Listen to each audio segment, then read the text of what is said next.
Shon kandidatën për kryetar Bashkia e Tiranës pa e pyetur se do ishte, pra të gjitha emërimet bëhen pa miratim të personit që do emërohet. Sigurisht. Dhe rrjedhimisht janë vendime individuale personale të një kryeministri të zgjedhur. Dhe rrjedhimisht e gjitha përgjegjësi për gjithçka, pra të kesh kaq shumë kryetar bashkish në burg, kesh kaq shumë deputet në burg, kesh kaq shumë korrupsion galopant, Shqipëria renditet me të gjitha indekset në të gjitha nivelet. Marta Kos kur vjen këtu të thot jeni shumë okej, ka prezumim pafajësie të thotë dhe Gonzato.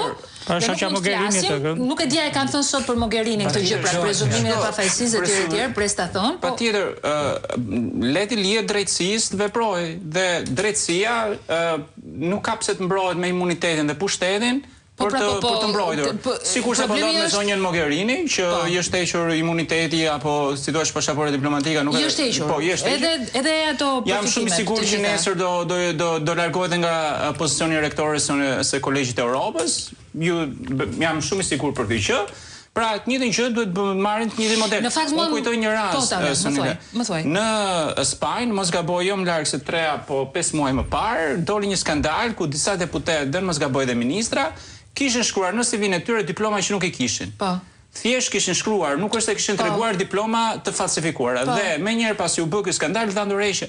E vërtetë është. Thjesht se kishin shkruar në CV diploma që nuk e kishin. Ministri i Mbrojtjes së Gjermanisë nuk ishte vërtetuar ende plagjatura e tij. U motua në media që disa fraza dhe jo e gjithë doktoraturat ai dha dorëshen për hir të raportit besimit që ka me publikun. Kur bëhet fjalë për një vendim të një gjykate dhe për më tepër për një akuzë të rëndë nga prokuroria. Më bën përshtypje edhe diçka i dashur Marash, sepse më kujtohet shumë një rasti francez, edhe Le Pen, kur ishte rasti që asaj u ndalua të kandidonte në zgjedhje